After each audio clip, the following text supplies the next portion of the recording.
waiting for people to come in. I thought I'd just do this debate recap of the ABC Democratic debate we just took.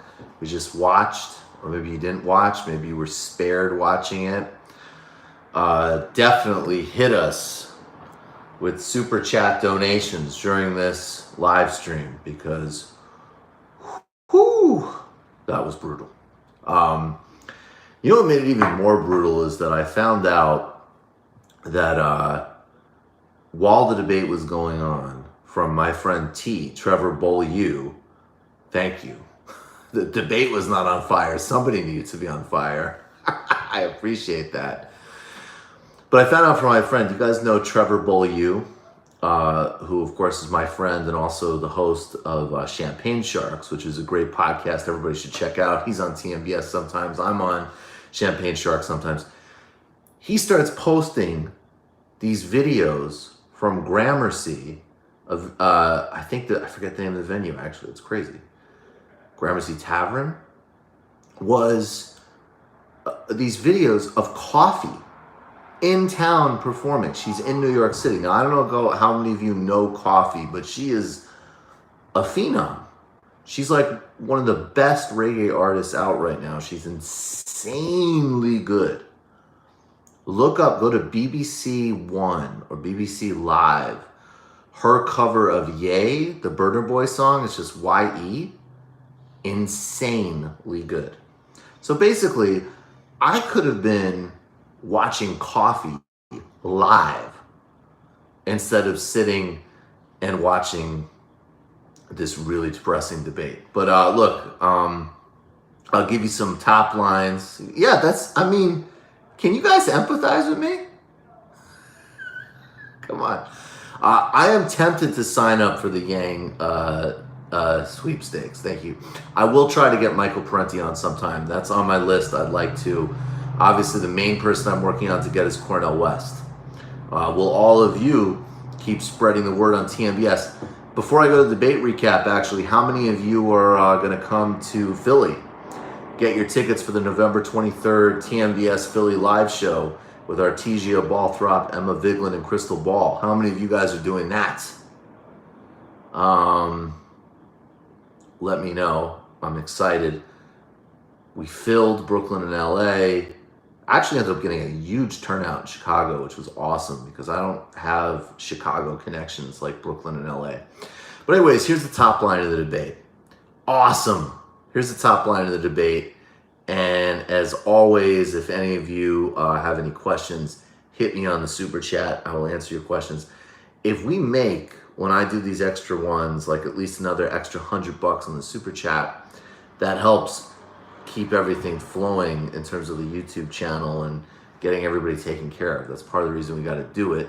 And also to give you some extra time. And with the Monday ones I'm going to start doing, it gives you a little bit of a sense of what the illicit histories are like for patrons, which I'm super proud of and super excited about. Okay, number one, the media is bad. All of these companies, ABC News, MSNBC, whoever else, they need to be dismantled and nationalized.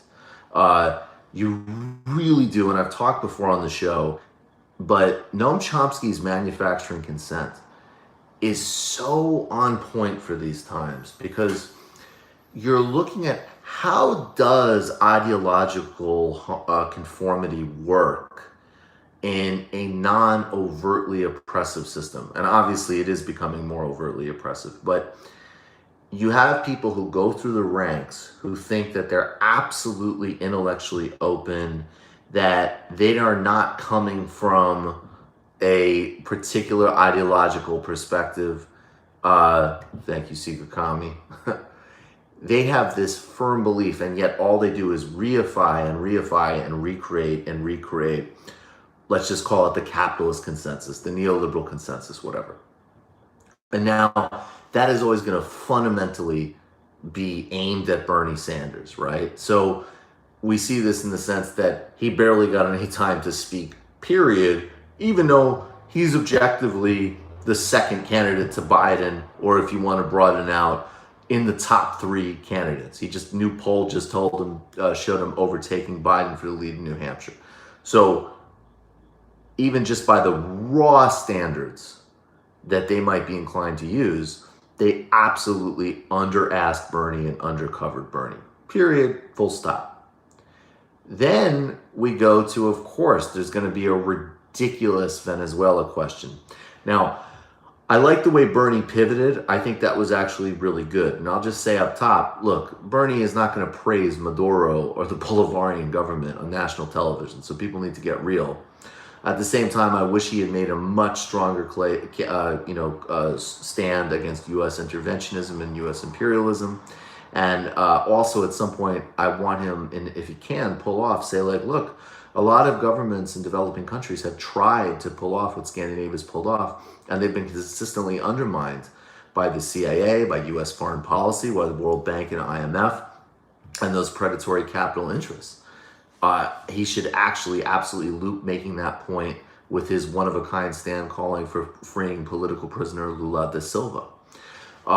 Lula is a great example of that. He brought over 30 million people out of poverty and absolutely is in prison because he went up against U.S. and Western order capital interests who collaborate with the fascists and the autocrats in Brazil. Now, more broadly, this doesn't really change anything. I mean, nothing really. You can hit Super Chat from Brazil, and you can definitely become from the UK, and you can definitely become a patron at patreon.com/TMBS. Andrew, I would love to do a show in Austin. Let's talk about it. That is a great idea. But, beyond that, I mean, nothing really happened. Nothing really happened. I think that basically the basic level of patronage is Brooks Brother. That's $8 a month. You get the post game and you get the Sunday shows and, of course, the full show. And then also you can become a member of the Discord community. For 21 and above patrons, you get video illicit histories and you get 2 monthly calls with me in addition to all 3 shows and the Discord community. And in the future, the amount of shows we do might actually be increasing. Those are the membership levels. We got to hit 3,000 patrons real soon, and I think we're actually well on the way to doing that. So I super appreciate it. Thank you, Patrick, from the UK. Much appreciated. So I think besides that, basically nothing happened in this debate. Biden in the beginning was stronger than he has been, and I think the media is very eager at this point probably to write a new narrative about Biden because he's been having such a bad time, frankly. And obviously there's just, watching this disgusting hack like Rahm Emanuel spin for Joe Biden, shows you just the utter corruption of the American elite, the incestuousness. Yeah, the $8 base tier gets you everything. When you get 21 and above, you do get more for sure, but it's also just really a way of seriously sustaining and supporting us in what we're doing. But $8 a month gets you all of the base content, gets you all the shows, gets you the Discord community. And then join at $8, please. It makes a huge difference and helps us grow and sustain what we do. It's designed, the 8 is not a lesser category. The 8 gets you everything.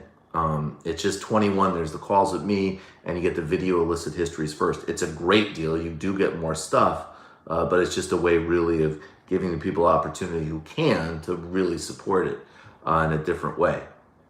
If you need a deal, you can always direct message us at the TMBS Twitter account. And if you really do need a deal, we definitely will work that out with you for sure. Of course, we don't turn anybody away. Absolutely. So, yeah, as I say, Joe Biden, but he started to go off the rails at the end, was embarrassingly incoherent. That answer that he didn't answer about racial discrimination and school desegregation, which ended with him mumbling about Maduro. It's kind of sad, frankly, but his teeth fell out. That will certainly make the rounds. Rahm Emanuel said that that Castro was mean to Biden. I mean, this is just incredible. I mean, just hypothetical. I don't even know why I think of this, but I mean, was Castro meaner to Biden than, I don't know, as an example, covering up the police murder of a child?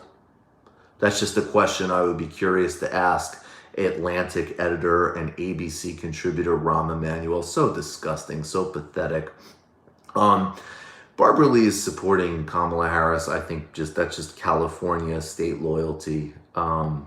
People do tend to endorse each other from the same delegations, but I think that I thank you. I like, yes, Castro-esque. I love it. That's the goal. I think that you know, I'm sorry, I lost my thread on that. Barbara Lee. Yeah, I mean, it doesn't surprise me, but I do think it's a shame, and I think she really is a great congresswoman. And obviously, I think just based off of her incredible work in Congress and her bravery, her agenda is more analogous to Sanders' agenda, obviously. Let's see, where can I learn about what's happening in Venezuela? Thoughts on trade war with China, a problem with... I think the trade war with China, look, I think we need to reorient that conversation to what is the shared commonality of interest between Chinese and American workers.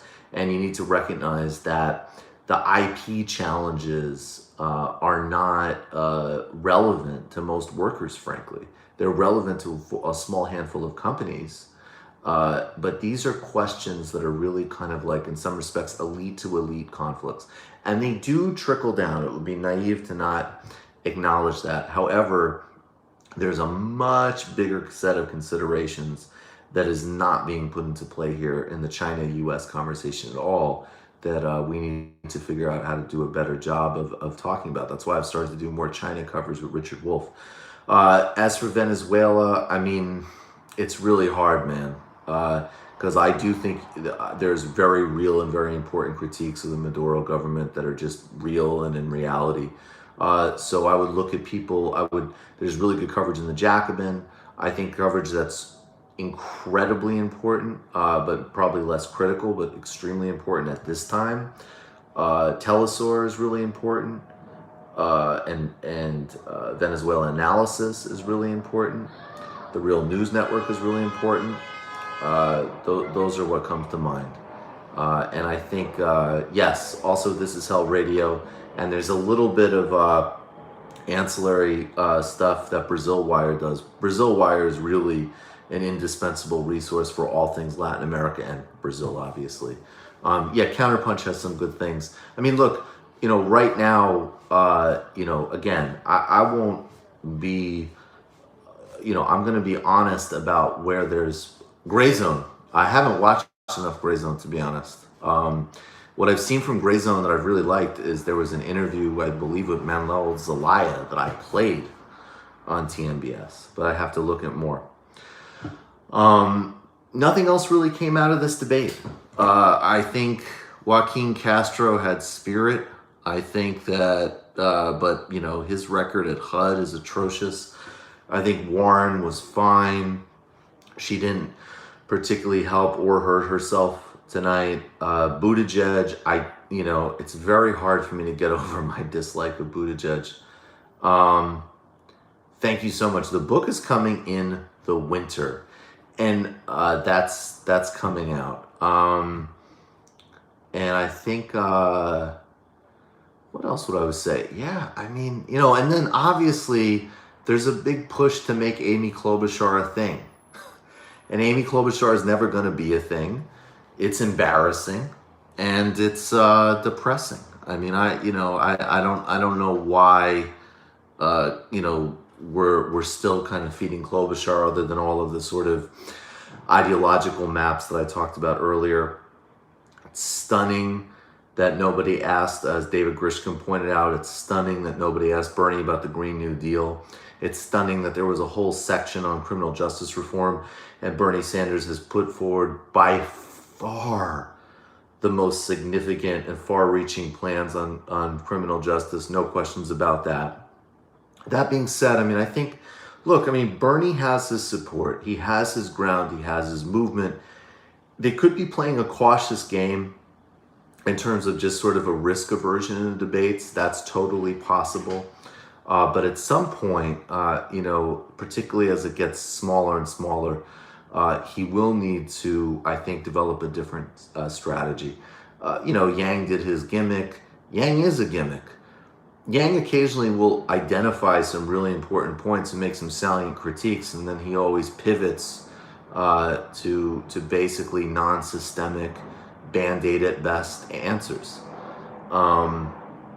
And I think the big takeaway, though, is the Bernie blackout, the Bernie bias. If I was the Bernie campaign, I might even consider, really starting to play hardball with these outlets, because the treatment of them is just egregious. And you should be politely and respectfully letting all of these people know, including like ABC, that totally icing out Sanders as a leading candidate. And then, in fact, never asking him questions about these incredibly significant policies that he's put on the board are things that people are noticing and people have a real problem with.